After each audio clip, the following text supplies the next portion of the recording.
Hello, ladies and gentlemen. Merry Christmas, happy holidays, happy Kwanzaa, Merry happy Hanukkah, or Christmas! happy holidays, however you want to take it. Welcome to the special holiday edition of the M&K Productions Podcast. I'm your host, a very tired, a very exhausted Mac from Mac Reviews, joined here, as usual, by my co-host, my confidant. She's like my head elf in charge, or she's like, I can't be Santa Claus because she already has Santa Claus. She's married to Santa Claus, but she could be the one of the trusty elves in the shop. She's the one that keeps everything in check. Kristen, aka Miss Flamingo, how you doing? I'm good. I should say Merry Swiftmas in regards to today's Boo. episode, but I'm doing well, Mac. How are you? I know you are Tired. exhausted, you are tired, you're Yeah, going through a lot right now, and I'm so sorry. You yeah. had a So long, I would say 2 days. So at the time of this recording, we're gonna have this episode out by Christmas, but just for kind of context, we're gonna go back to the past. Recently, I traveled for work. It was a great networking event. I met a lot of good people from around my company. So I flew Southwest, and my flight into Hartford, Connecticut, got delayed because of the weather. So then I had to rebook my flight from Charlotte all the way to Boston, but I got to go to Tennessee. I'd never been to Tennessee before, and um, I had a 3 hour layover in Tennessee. I got home in Boston, and I looked, and my luggage was not there. My luggage never left Charlotte, so I have no clothes at the time of this recording. Who knows? That could change when this goes up, and I'll keep you all informed. But I have no clothes for the time of this recording. Let us know by next episode Yeah, if you so get your clothes back.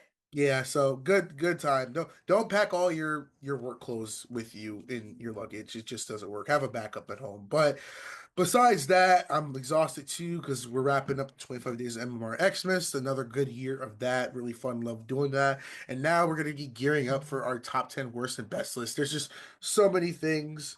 We both got a lot going on, Yeah, so many honestly. things to do and everything. So this is going to be a little condensed special, something to listen to on the way to your in-laws or your family's house on the way to Christmas, because we're going to be going over both the Lifetime and Hallmark Kansas City Chiefs love story Christmas movies. They're not the same, trust me. One has higher quality and actually is sponsored by the Chiefs. The other one is just, we'll just do it as we do it, pretty much. So yeah, Yeah. Kristen, you want to take it from here? Yeah, this was an idea that I had. Mac, you are a fan of the Hallmark Christmas movies, and this, I want to was the say, perfect time. I wouldn't Oh say yeah, fan. go ahead. I'm more of an aficionado. I live and breathe Aficionado, this. okay. Gotcha. So aficionado in this subject, Yes. and I heard as a Swiftie, I heard that these movies were coming about. First, I knew about the Hallmark film, where Kansas City Chiefs and Hallmark were teaming up. And fun fact, Hallmark, you know, is actually based in Kansas City, funny enough. So they teamed up, the worlds collided to tell a Christmas movie that's also a love letter to the Chiefs, but then it sounded like it was going to be an inspired Taylor Swift, Travis Kelce thing. One is like that. That's more the Lifetime. The one that Kansas City Chiefs that's a part of it isn't really. We'll go over into like some of the like Taylor Swift nods because I wrote a lot of notes on both. I'm kind of like the uh Charlie Day and Always Sunny with the map, with all Yeah. the Oh, connections. he's like, there's no Pepe. There's no Exactly. Pepe. Yeah, that's what like that's how my notebook is right now. Like I'm jumping back and forth with all my like notes that I have. So, I'm excited to go over all the Swiftie inspired nods that are in this. I did like one better than the other. Um, I will tell you which one I did like more first. I think production quality wise, Holiday Touchdown, A Chief's Love Story is the better production quality one. Yes. Is it good? The movie good though? No. Well, I mean, compared to the other one, I I think mean, it's the Christmas in the Spotlight one, which is the Lifetime one, which was put together so fast, like they scrambled. You can tell right away once, they saw that Hallmark was making one. They're like, we gotta go, we gotta make one, we gotta make one. So they made one, you could tell super fast that was put together. And this one premiered first. The Hallmark one came second. Um, but the Christmas in the Spotlight is it's not good though, but it's entertainingly bad though. I will say that.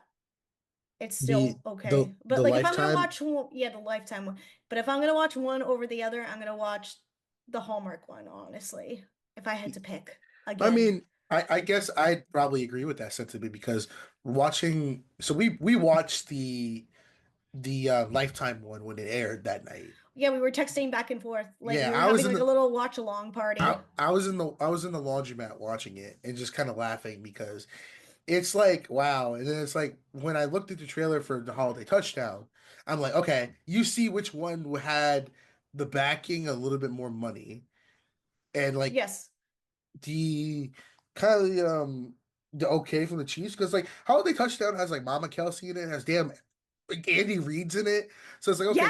Yes. But like Christmas in the Spotlight's like okay, we don't have any rights to that, so we need to like make this vague as possible. It's like one of those Disney Channel movies where it's like we can't say this is based on the NFL or anything like that. We're gonna say it's another league.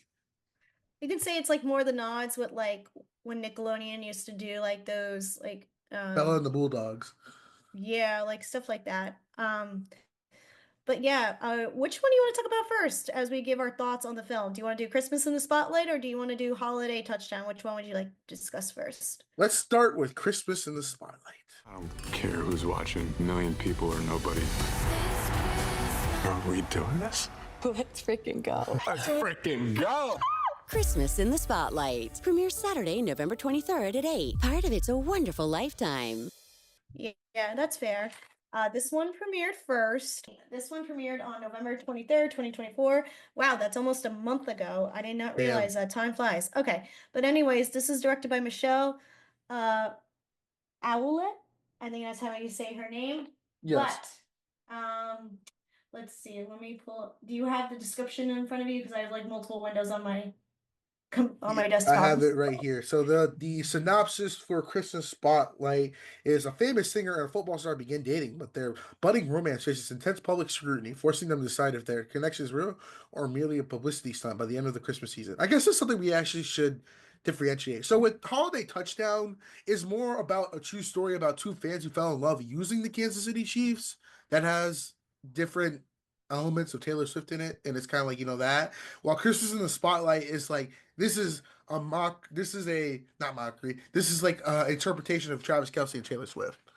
Yeah, We should this is probably like a yeah. hard, nod. This one has more the Taylor Swift references than the Holiday Touchdown one. Yeah. But going into this, I want to acknowledge Michelle first, the director of the film. She's directed numerous Lifetime films, including The Bad Orphan, Dying in Plain Sight, Merry Mystery Christmas. I've seen this one, Stolen Baby, The Murder of Heidi Bolizard, which is a Interesting. film which stars Emily Osment. I did see that one. That one's available on Hulu if you want to go check that out. Mhm. A Christmas Masquerade as well. So she's familiar with the formula that Lifetime is needed to tell these stories. Bowen is played by Jessica Lord, and Layla Walsher plays Drew, our main character, or better known as Gonzo, right? Like that's his name, right? That's the nickname, I think, right? Yeah. Yeah, okay, yeah. And I also want to acknowledge that Haley Khalil, the TikTok star, is also in this. I think, Oh yeah, that's right. and then Jenny Ma Jenkins, who was like on Dancing with the Stars and was a host on the TV show The Real, is in it. She plays Bowen's like manager. She's in it. So two recognizable faces for me. I'm not familiar with Jessica Lord at all, or or Lilith, who plays Drew. Lilith, I don't even know how you say this name, so my apologies. But anyways, I have some problems with this film. First of all, being that Bowen as a character. I mean, they got it down right where they have the blonde pop star. Taylor Swift, of course, is a blondie, and they got it. But the music that they put together is awful. Like I don't like any of them because it all sounds like very like AI generated to me, like how they were put together. And I get it. Like I was watching some videos on like some people like saying like how they thought the music was. I didn't like any of it. And it's not like listenable music. It's not like the style of like a Disney Channel like vibe, like the music that you hear like in High School Musical or like a Camp Rock thing. I'm not saying because this is not a musical, but at least it should have like a song or like something like is like a recognizable like beat or something that can help tie the movie together with like a cute musical song that captures, everything, if you Yeah. get what I'm saying.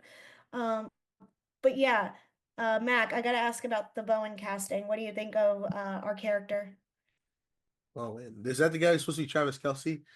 No, Bowen is our Taylor Swift character. Oh, sorry. I was like, I'm so out of it. I mean, it worked well. I mean, they couldn't really say this is Taylor Swift because, that wasn't gonna fly in a Lifetime movie. And I think if No. we all use our context clues, then like we know who it is. But I don't know. I heard a lot of people saying like this isn't really like how she would act, and Swifties are very psychotic, so they probably know everything about her like chemical imbalance or something like that. Um, Hmm.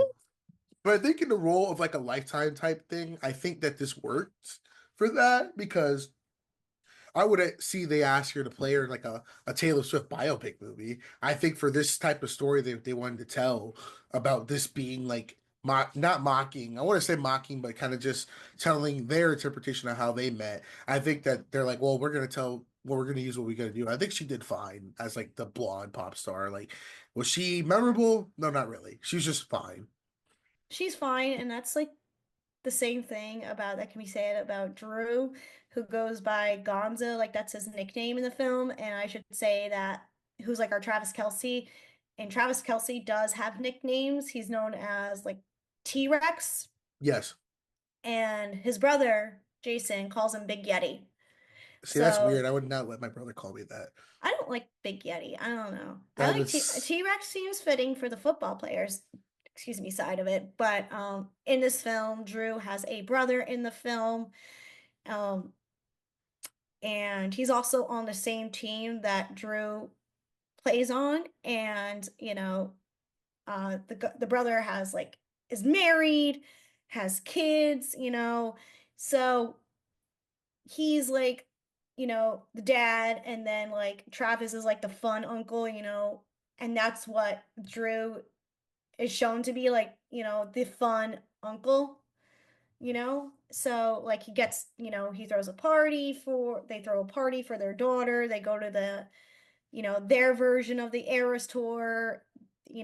They go meet, Drew, and they have a connection, and that's when it all goes down from there. And the film just shows all the highs and lows, what Travis Kelce and Taylor Swift are going through. well, That's like, it yeah. mostly. Like first, like it kind of takes the thing of like, oh, was this relationship purely a marketing stunt? Because it's like, oh, and just like that. So it's kind of going off that. Like this film is just like that first whole season when she kept going to the games. That was Yeah, last they year. only show that she went to the game once in the film though. And they kind of like the relationship is kind of put together because it gives it kind of a way that like if she dates this um football player, this gives her a chance to perform at the Super Bowl thing. And um I was gonna say I'm not saying that's what Travis Kelce and Taylor Swift did, but this is like, maybe a possibility where fans were and me were speculating like, oh, could Taylor perform at the Super Bowl because Kansas City obviously this past year went to the Super Bowl and won, but Taylor didn't perform. She was there, but um Where are I going with this? I have so many notes. I'm so sorry. I'm trying to figure out to the next one. Okay, you have anything you want to say, Mac? I mean, if that was a play that didn't work, especially this year because the Chiefs might go back to the Super Bowl. We got Kendrick Lamar, so that ain't what happening. But I mean, I think that they should have shown her going to more games if you really wanted to be like, hey, this is supposed to be Travis Kelce and Taylor Swift. So I think they could have had shown her going to more games. That's where she was like at almost every single But home then game. she's like the career focused girl, like what Taylor is. She's so focused on her career. She does have the boyfriends, which I do want to bring up. There is a mention that Jenny Ma says about dating actors and indie musicians who Taylor has dated in the past. And our character that um, Bowen's former boyfriend that shows up to play in the film, it's kind of like a combination of like all the guys that Taylor has dated. Mhm. He's more like, I feel like more influencer maybe based, maybe. I don't really remember, but it kind of encapsulates everyone because the guy is like an actor. You can say, if you want to, maybe he was the Jake Gyllenhaal He was Harry of the. Styles. Nah, I want to say more of Harry Styles. You can say it was like more on the nose, like of the Jake Gyllenhaal, since the Jake Gyllenhaal reference is more prominent than that. It's not. It's kind of like Jake Gyllenhaal and John Mayer are the big ones. Know, they're Yeah. here we go. They're the ones that like the Swifties like as Taylor's boyfriends in the past, like Harry Styles and Taylor Lautner, and then we have the boyfriends that the Swifties don't like Jake Gyllenhaal, John But why was Mayer. she dating Jake Gyllenhaal when he was much older than her? This is the problem that I have. This is the where it comes in then of relationships in Hollywood of men dating younger women. This has been an Leo. ongoing thing. I mean, yeah, Leo. And then you can say honestly with John Mayer, who has done that for a long time. I mean, there's reports still. This is alleged. I haven't seen it. I haven't seen it in a while. I haven't really looked into it in a while. But John Mayer is dating Kieran Shipka allegedly. Who's that? Remember the new live action Sabrina? And did you see Yes. the new red one? Yes. The Oh, villain. Sabrina the Teenage Witch. How old is she? She's young. She's like 20 something, and She, John her Mayer is birthday's obviously the like 40, like late 40s, and hangs it, out with like, ew. you Her know, birthday's the day after my birthday. oh, happy birthday She's the 13th. to I'm the her. 12th of November. Ew, that's Yeah, gross Kieran though. Shipka. Yeah, she was also on Mad Men. Nice. So, yeah, she's been in the career for a long time. Anyways, going back into the film, she's got the boyfriend in the film, and I'll go into some of the references here. Oh, one thing. You know how the Kansas City Chiefs is like all over the Hallmark one? Yeah. All right, so there was a product placement I have to acknowledge in Christmas in the Spotlight. I had no idea who this was. Discount Tire all over the stadium. And there was even a commercial that the movie was presented by a Discount Tire. That was the only one they could get for this film. And Well, I that's mean, the if you one oh, go that ahead. used it. No, go ahead. Oh no, you mentioned that since Hallmark's based in Kansas, I'm pretty sure there would be like, hey, this is gonna be a hometown movie. That's all they got. Dude, my friend, shout out to Kelce, who was on our Star Wars episode. She let me when I told her that we were gonna watch this movie. She said that she almost wanted to become an extra for the movie. They were looking for extras, and I told her you should have done it. And it's like the Hallmark movie was How cool much that would have more been, though. no really cool. I'm like, but the Hallmark movie had so much like actual blessing for the Kansas City. Like, if I'm not mistaken, you can correct me if I'm wrong. Wasn't the Hallmark movie announced first, and then a Lifetime movie was announced like a Yeah, month that's what I told later? you. And then Oh like yeah, immediately I saw the trailer for this. Like I had no idea there was a Lifetime one coming out of this until like I saw something on Instagram and I was like, because I knew we were going to talk about Holiday Touchdown for like this as an episode. yeah. Um, but I did not realize there was going to be a battle of which one is better and which one is a acknowledgement for the Swifties and which one isn't. I mean, I will say this, both films do not make fun of the Swifties, at all. They just want to market to the Swifties to get that viewership in. And I do think they got the viewership in from both audiences, but the one that's going to look at Swifties and like I guess honor them the most it's Christmas in the spotlight because, like I said, of all the Taylor Swift nods, like at the beginning of the film, there's a moon, and you can make that as a reference to Midnights. There is the line that everybody was talking about in the film where the Drew's niece in the film goes, "Oh, Uncle Drew can't come to the phone right now. Why? Because he's dead." That's Oh, like, that's the oh, look what you made me do thing, like old Taylor can't come to the phone right now. But yeah, it was like, like little nods to like everything that was going on in the Taylor Swift film, like life in general. But oh, and the cat puzzle when they do like game, like there was like their date in the house. They yeah. do like a cat puzzle because she's like, "Oh, I love puzzles and putting them together." And they make a cat puzzle. And I have to talk about the funniest scene in the film, and it was when Drew takes his shirt off in the kitchen, and she's like doing it so slowly. I was just like, "Girl, this is like That made so me that cringingly made funny." me Like that made I me did laugh not so need to hard. see any of this like right now. Like I get it. Like Travis Kelce has abs. This guy also has abs. And I'm like, girl, we don't like Lifetime. We like let's keep the story going. I get it. I get it. Drew is handsome. I get it. I get it. And I mean, it was fine. There was like little giggles, but a lot of the conflicts that they had do get resolved quickly, of like wanting to keep the relationship private, Taylor dealing with her exes, it all works out like pretty quickly with all the, ups and downs that they have, so I thought the film plays it safe, and I think, and that's what Lifetime does. They keep all their films safe. They're not, go hard, not Go much, hard. there No, isn't they like go hard. This is a light one they, because it's Christmas time. It doesn't yeah, have anything to do with murder or kidnapping. no, it's like, not much depth to it, it is what it is, and Lifetime is aware of that. Same thing like Hallmark, they're aware of what it is.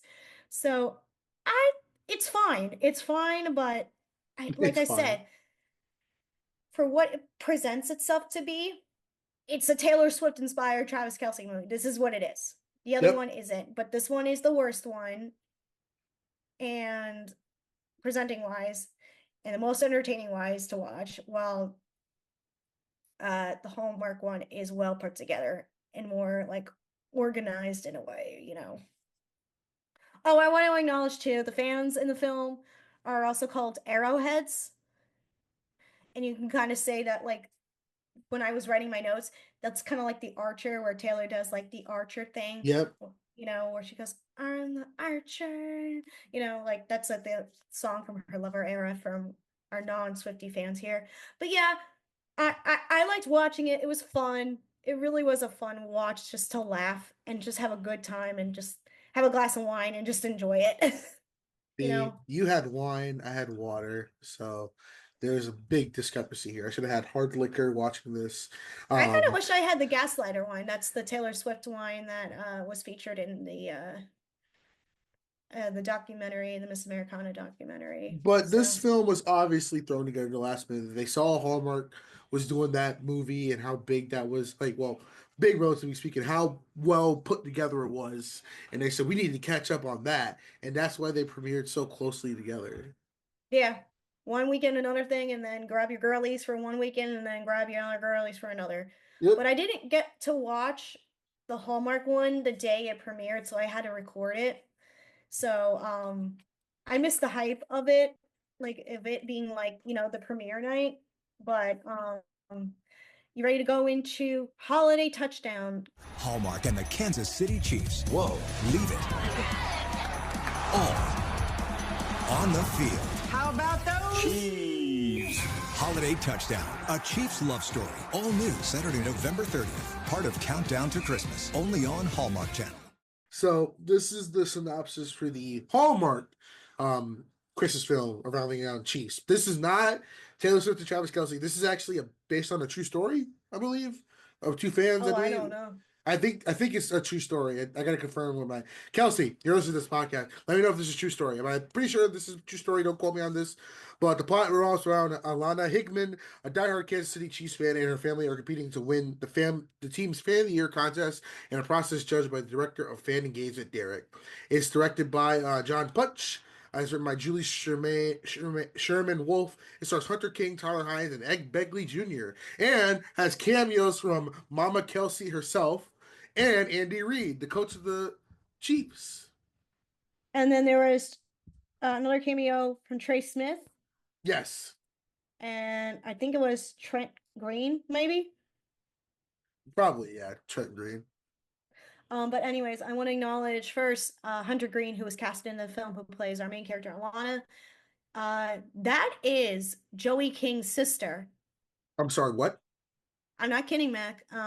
You know what? I'm looking at her face right now. I see it. Okay. Yeah, That, until I see. saw it and I was like doing like the digging on the casting, and I was like, oh, and then it makes sense why they kind of casted her, because Joey King appeared in not one but two Taylor Swift music videos back when she was a kid in the music video Mean, and recently in the Speak Now Taylor versions of Volt, one of the Volt tracks, I Can See You, which featured like Taylor Lautner and her, and it was like a whole thing, like, breaking Taylor Swift out. We don't have to go over the music video. It's not Wow, that's crazy. That's so like, hey, you need an acting role, Hunter King. Wow, that's crazy. I did. Wow, that's actually this rabbit hole goes deeper. Yeah, these movies we're going in deep, like we did with the first one. We're going not as deep, I should say. I do think Taylor gave, from what I could see from it, I think from behind the scenes, she knew, but the Hallmark was like, come on, Taylor, we want to feature some kind of reference to it. And I think she was like, okay, that's fine. It's nice. Because I think at this point, I do think Travis Kelce and Taylor are the end game. So if this is like a cute little like nod to be like, show their kids one day and be like, oh, this is the blessing that mommy and daddy gave to Hallmark to make a movie on Kansas City Chiefs, But this one you didn't mention. There was another cameo from Jenna Bush Hager, from the Today Show, which I wanted to acknowledge. She appears at the end of the film, but I also want to acknowledge Ed Begley Jr. is just a superstar. I love seeing him in this film. Last time I saw him was on Big Time Rush. Yeah, I'm sorry. Last time I saw Ed Begley Jr. was in Big Time Rush. You got to watch Strange Darling. It's one of my favorite films of the year. He's in it. So good. He rocks a ponytail. Not kidding. My hero. He's an icon. He's a legend. But Tyler Hines in the film plays Derek, but his last name is Derek Taylor.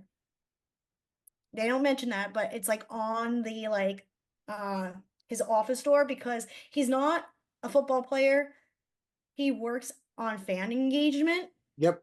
So another nod to Taylor. But they're going to the director, John Plutch. He worked on a lot of TV shows, but go ahead. I will apologize. Holiday Touchdown is not based on a true story, but is heavily inspired by Taylor Swift and Travis Kelce. So, yes, that's whoops. Okay, so this is another interpretation of it. Instead of them being the players, it's mostly just the fans. So it's kind of saying like that. Yeah. Let's see. He worked on let's see. The director worked on TV shows such as Zeke and Luther, The Middle. I forgot about that show. Oh my god. Yeah.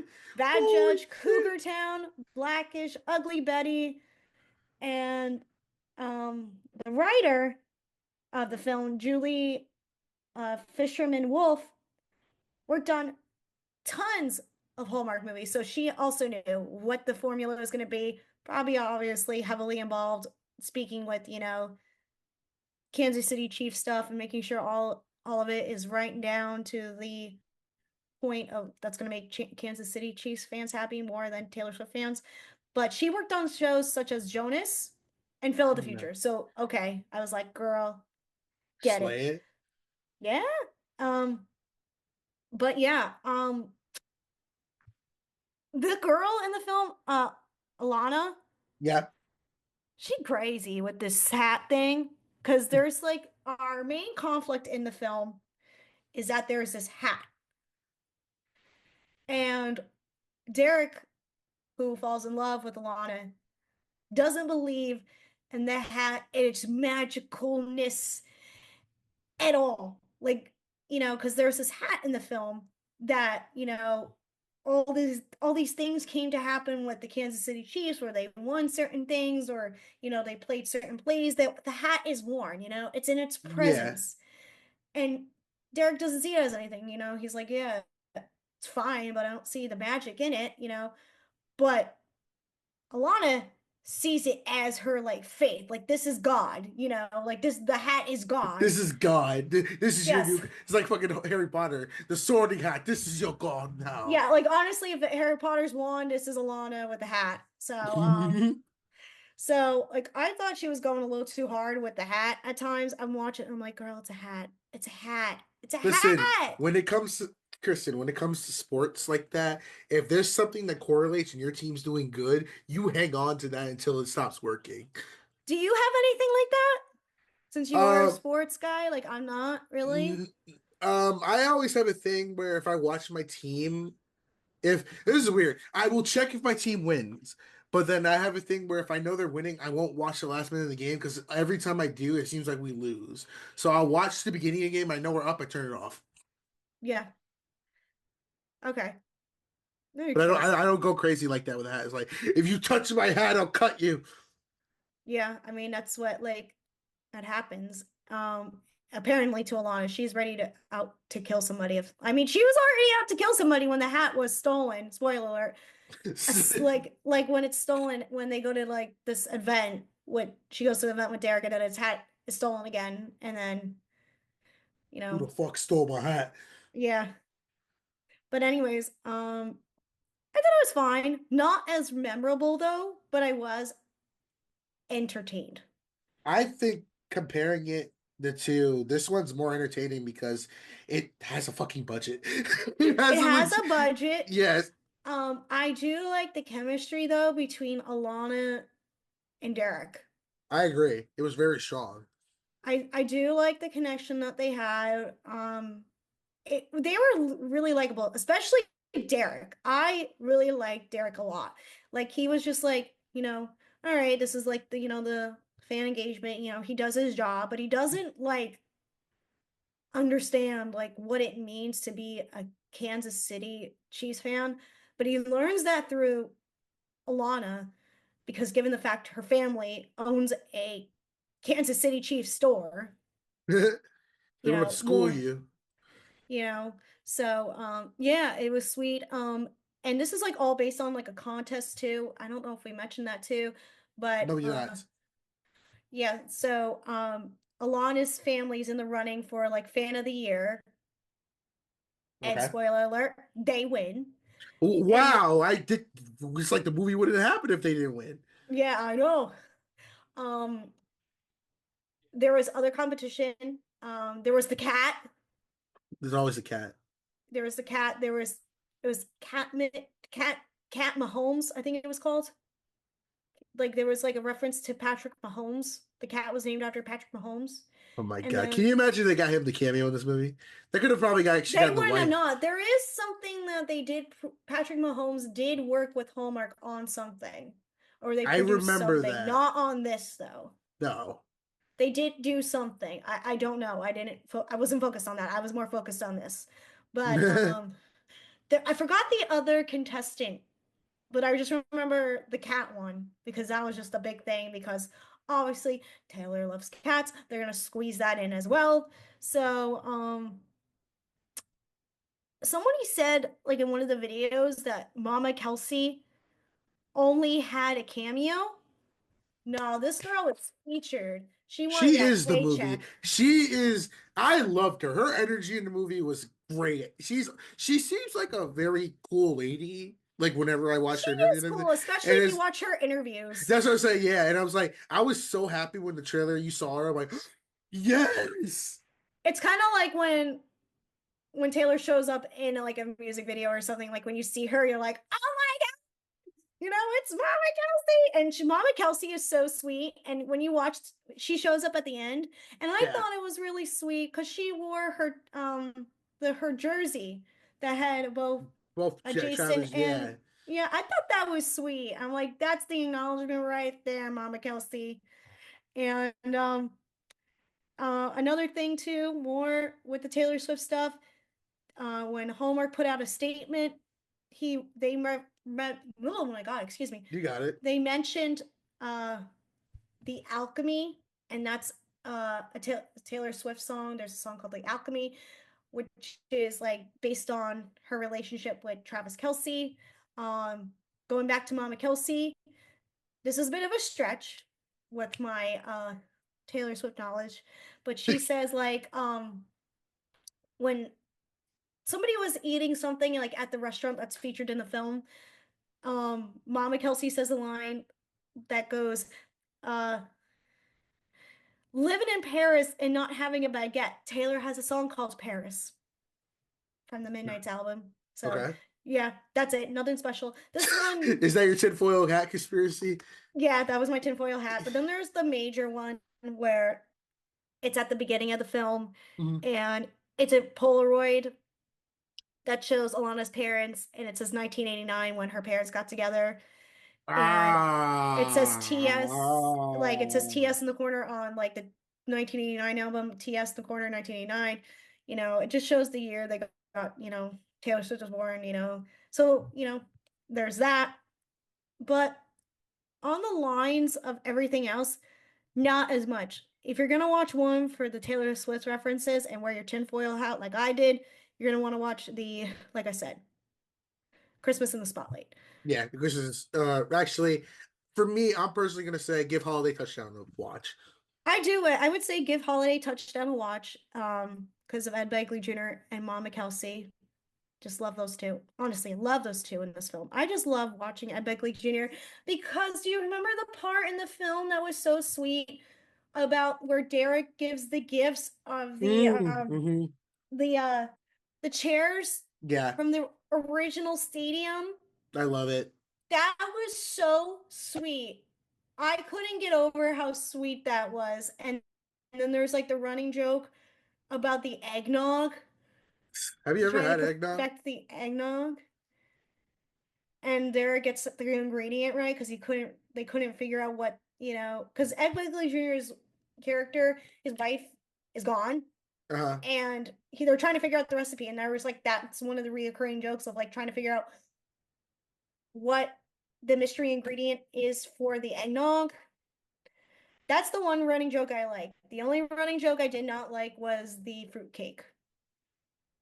Are you that everybody was trying to dodge. Are you not a fruitcake person? No, I am not. Are you The only fruitcake I like is the Sabrina Carpenter EP. Oh my That's the only God. fruitcake I like. Do you like eggnog? Not really, but I like the whatchamacallit? It's the coconut eggnog and conquito. Have you ever heard that? No, I've never had eggnog actually. No, but it's like kind of like an eggnog, but it's not. But it's like a liqueur or like a liquor or something. It's so delicious. I'm not a professional to speak on it. I've had it once and it's so good. Somebody put it out in the comments, but I think it's called conquito. But if I'm saying that correctly, but yeah. If you're gonna drink that, I'm gonna drink that over eggnog. But I'm not an eggnog person. But are you not an eggnog person? I was trying to pick up on that. I never had it before. You never had it? Yeah, I don't think you're missing much by it. Honestly. I'm gonna say I've heard to be like, it's all right. It's like I've never really like had the opportunity to just. Well, I just yeah. I mean, that's something I'll go to for during the holiday season. No, it's like hot chocolate usually. I'd rather get hot chocolate. Hot chocolate all the way. Yeah, yes, that's especially with the little marshmallows. The marshmallows, hell yeah. I love a good hot chocolate. Do you like the packets or do you like the one where you have to put it on the stove and you warm up the milk and then I love the one where you put the milk on the stove and then you dump it in a mug and then you pour the cocoa in. I don't like the one with the Swiss Miss. That's a hard question because I feel like with me, I've been always like the put it in the packet But then like I think the stove was more efficient because sometimes a packet you don't really get everything you want. Yeah, it's But good. I love the stove one. yeah, let us know in the comments below. Do you like hot cocoa with marshmallows or no marshmallows? This is the true question of the Oh yeah, that's the other question. day. Besides, which other one you liked? If you like the Hallmark or the The the Taylor Swift Hallmark or one, both. I can't say it right. The Hallmark or the Lifetime one. We already said our preferences. Anything else you want to add on our final notes, Mac, for our rundown of these films? No, I think we kind of got it good. You know, they're both people will find ways to like both of them, no matter what you think. And yeah, no, it was a fun time all around. And I feel like, you know, when you're spending time with your family on Christmas, be able to, you know, maybe pop one of these films on in the background. Everyone else doesn't pay attention to it. That's like what you do anyways when you put on the Oh Hallmark yeah, pretty films much it. in general around this time of year. Or actually, no, what you do is that you put on the Christmas story for 24 hours. No, Yes, that's my favorite time of the year. I love watching Christmas Story 24 hours straight. That's not that's even a joke. fine. That's not even a joke, too. I actually generally like it. I know we reviewed it, remember? Yeah, good times. But anyways, that's gonna wrap up then, right? Yes, it is. This is a little, like we said, this is a little short Our episode. Christmas special. Yeah, short little episode, but it's just a nice little Christmas special to listen to something on the way to the in-laws, family's house. We also want to thank you all for a great year too. This has been a very special year. This is gonna be on the new YouTube channel. We got a new channel. We got the Patreon as well too. Shout out to Darius French, Audrey Hayes, and Chanel for being Patreon supporters. Really excited because the next episode we're going to be going over Nosferatu. That's going to be Robert Eggers. yes, the film that and Bill Skarsgård. I'm going to work hard to get that popcorn bucket. I saw now. I think it's going to pop up now at AMC. I think there's a demand for it. They expanded it. I'm Yeah. still looking for the Gladiator 2 one, but you know.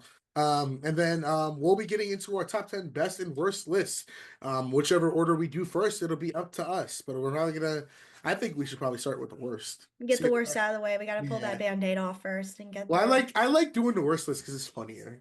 You enjoy the worst. I do. I watched some bad movies recently, like to catch up on, and I was like, oh, this is gonna be bad, and I was like, you know what's funny is that on the flight home yesterday, or what time I was recording yesterday, they had Borderlands as one of the free movies, so I watched it again, and I was like, yep, this is still terrible. Why did you do that?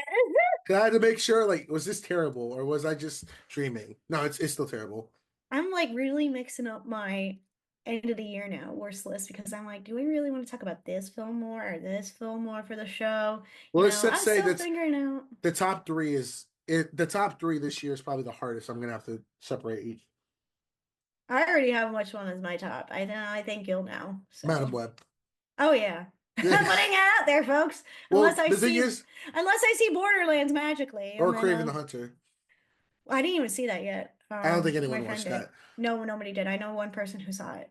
I know Shane, our buddy Shane from Wasting the Reviewer. I was on his show recently. He's gonna have that episode up.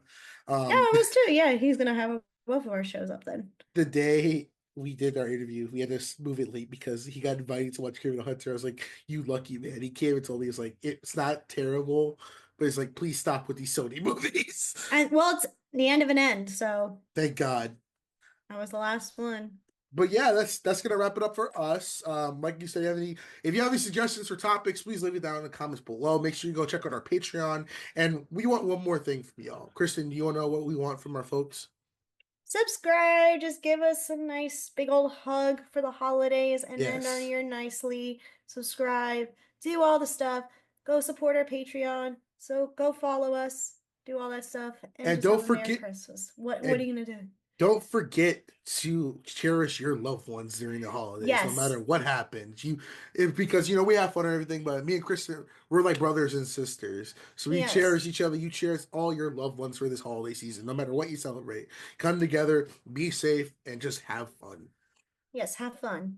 Yeah. Like you would have been invited to my Christmas party with my family. I know. If I was in New Jersey, I would have, traveled. You're always welcome. You're always welcome on my end. I'm over traveling for the moment. Yeah, but that's fair. Until next time, I've been Mac. This has been Kristen. You've been listening to the M&K Productions Podcast. Happy holidays. Bye.